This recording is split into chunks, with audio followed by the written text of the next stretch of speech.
Hello, hello, hello. Thank you for joining me today for another little 5-minute movement practice. We're going to get on straight away with it, and I'm going to talk to you while we're doing it a little bit because I really want this to be super short, just 5 minutes that you can fit in just at the end of your day. So we're going to start off with a muscle energy technique for the hips, and often I do this one lying down, but for the purposes of today and being very efficient, we're going to do both legs at the same time. So I'm sitting in kind of like a cobbler pose, and I'm going to place my hands gently onto my knees, and I'm going to press my knees up into my hands. So this is a really small contraction. We just want to find about 20% contraction. So both knees pressing up into my hands, and my hands aren't pressing down, they're not resisting, they're just there for something for my knees to press into. So once we've done about 20 seconds, we're going to release, just shake it out a little bit, maybe stretch the legs and come back into it. We're going to do 4 of these. So just finding that 20% contraction. Lost my train of thought there. You can tell this is a live video. And we're going to hold for about 20 seconds, but I haven't set a timer or anything. We're just going to estimate about 20 seconds of this 20% contraction. So release, shake out the legs again, and we're going to do 2 more. So this is a muscle energy technique. It's not a stretch. It's a small contraction that's designed to stimulate the muscles in the hip if they have become underused or overused, which means they might have gone into spasm. And this isn't a spasm you can feel, it's just a spasm meaning that they're not working optimally, basically. So could result in discomfort, pain, niggles. Let's release and do the last one. Shake it out and come back into it. Any discomfort you might feel, perhaps if you've been sitting a long time, the muscles haven't been being used very often, that kind of thing, or possibly even if you've been standing a lot and your muscles have been overworking to support you and you haven't been able to take a rest or a break. So lots of reasons why you might have that, and this little technique helps to release. So that was, I think, quite a bit over 20 seconds, that last one, but that's fine. So now we're going to do a little bit of movement to further get the muscles to release a little bit more. So lying down, you'll need a little bit of space for your legs. You're going to take them up into the air, and you're going to take them wide and then squeeze them together. So what we're doing is we're trying to activate the inner thighs. This feels a bit challenging. Feel free to bend the knees. That's also totally fine.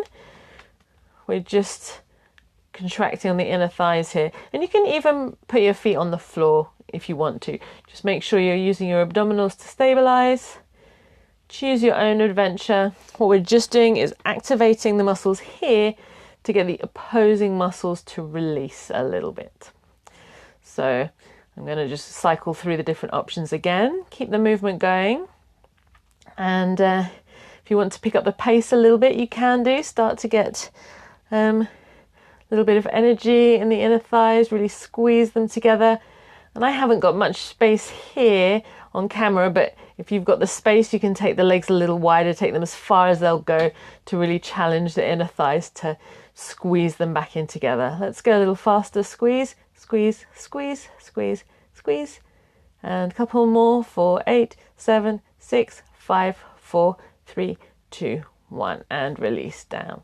Good. All right. So coming up onto your side, we're now going to activate the muscles on the outside of the hip. So starting off with the knees bent, hand underneath your shoulder, and we're just going to lift the hips up off the floor. So you're using the side of the body, but really I want you to focus on using the muscles on the side of the hip. So squeezing the hips up and down.